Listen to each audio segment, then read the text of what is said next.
നമസ്തേ. ജ്യോതിർഗമയുടെ പുതിയൊരു വീഡിയോയിലേക്ക് ഏവർക്കും സ്വാഗതം. നമ്മുടെ കരടകന്റെയും ദമനകന്റെയും കഥ തുടരുകയാണ്. സഞ്ജീവകന്റെയും പിങ്കളകന്റെയും മനസ്സിൽ വൈരത്തിന്റെ വിത്തുകൾ മുളയ്ക്കാനിട്ടിട്ടാണ് ദമനകൻ കരടകന്റെ അടുത്തെത്തിയത്. കഴിഞ്ഞ കഥ നിങ്ങൾ ഓർക്കുന്നുണ്ടാകും. ആ വിത്തുകൾ മുളച്ചോ എന്നറിയാൻ ഇരുവരും രാജധാനിയിലേക്ക്, പിങ്കളകന്റെ രാജധാനിയിലേക്ക്, അവന്റെ ഗുഹയിലേക്ക് യാത്രയായി. അവിടെ ചെന്നപ്പോഴും ഭയാനകമായിരുന്നു ആ കാഴ്ച. പരസ്പരം പോരടിച്ച് മേലാകെ ചോരയൊലിപ്പിച്ച് നിൽക്കുന്ന സഞ്ജീവകനും പിങ്കളകനും. കൊമ്പുകൊണ്ട് കുത്തിയും നഖങ്ങൾ കൊണ്ട് മാന്തിയും കടിച്ചും ഒക്കെ പരസ്പരം ജീവൻ മരണ പോരാട്ടത്തിലായിരുന്നു അവർ. പക്ഷെ ആ കാഴ്ച ദമനകന്റെ മനസ്സിൽ വെട്ടുപൊട്ടിച്ചു. ഒന്നല്ല, രണ്ടുപേരും തീരുമല്ലോ. എന്തായാലും കരടകൻ പക്ഷെ അങ്ങനെയല്ല ചിന്തിച്ചത്. നമുക്കറിയാം, കരടകൻ പൊതുവെ ഒരു സമാധാനത്തിന്റെ പാതയിൽ സഞ്ചരിക്കാൻ ആഗ്രഹിക്കുന്നവനാണ്. അവൻ ദമനകനോട് പറഞ്ഞു, ചെങ്ങാതി, നീ കാണിച്ചതൊട്ടും ശരിയായില്ല. നീ ഒരു നല്ല മന്ത്രിയേ അല്ല. 4 ഉപായങ്ങളുണ്ട് കാര്യങ്ങൾ നേടാൻ. സാമദാന ഭേദദണ്ഡം. അതിൽ ദണ്ഡം ഏറ്റവും മോശമാണ്. നീ അതാണ് പ്രയോഗിച്ചത്.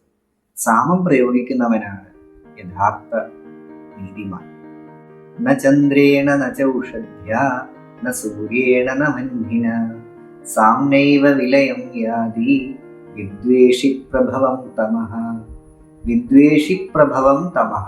വിദ്വേഷത്തിൽ നിന്നുണ്ടായ ഇരുട്ട് അത് ചന്ദ്രനാലോ സൂര്യനാലോ ഔഷധിയാലോ അഗ്നിയാലോ ഒന്നും തന്നെ ഇല്ലാതാക്കപ്പെടുന്നില്ല. സാംനൈവ വിലയം യാന്തി. അത് സാമം കൊണ്ട് മാത്രമാണ് ഇല്ലാതാക്കാൻ സാധിക്കുന്നത്. സാമമാണ് ആ ഇരുട്ടിനെ അകറ്റാനുള്ള പ്രകാശം. അവൻ ദമനകനോട് തുടർന്ന് പറഞ്ഞു. പിന്നെ അവിടെ കരടകന്റെ പ്രസംഗമാണ്. മന്ത്രിയാവാനുള്ള ഗുണങ്ങൾ എന്തൊക്കെയാണ്, ഒരു നല്ല മന്ത്രിക്ക് എന്തൊക്കെ കഴിവുകൾ ഉണ്ടാവണം എന്നൊക്കെ അവൻ ദമനകനെ ഉപദേശിച്ചു. അവസാനം പറഞ്ഞു, അല്ലെങ്കിലും നിന്നെ പറഞ്ഞിട്ട് ഒരു കാര്യമില്ല. ആ സ്വാമിയെ പറഞ്ഞാൽ മതി. നല്ല മന്ത്രിമാരില്ലെങ്കിൽ രാജാവിന് അധോഗതി തന്നെ. അല്ലെങ്കിലും മൂഢന്മാരെ ഉപദേശിക്കാൻ പോയ വിനാശമാണ് ഫലം. സൂചിമുഖി പക്ഷിയുടെ കഥ നീ കേട്ടിട്ടില്ലേ?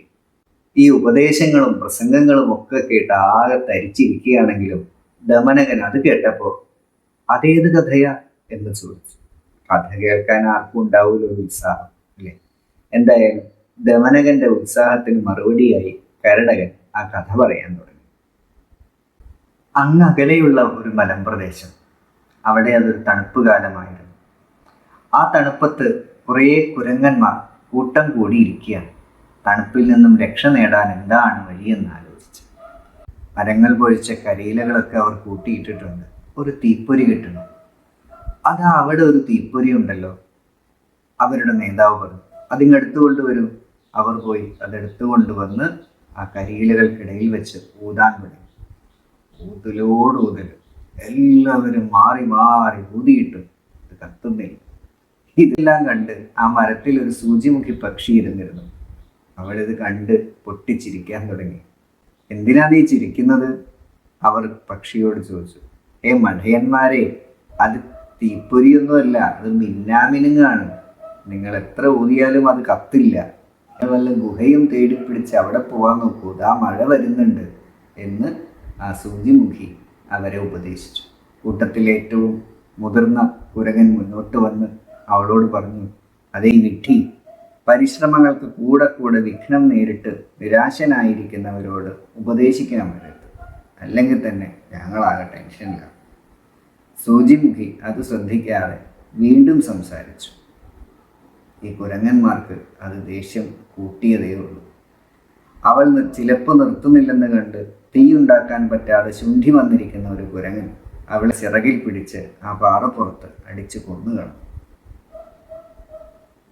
അതുകൊണ്ടാണ് ദമനക ഞാൻ പറഞ്ഞത്, മൂഢനെ ഉപദേശിച്ചാൽ ദോഷമാണ് ഉണ്ടാവുക എന്ന്.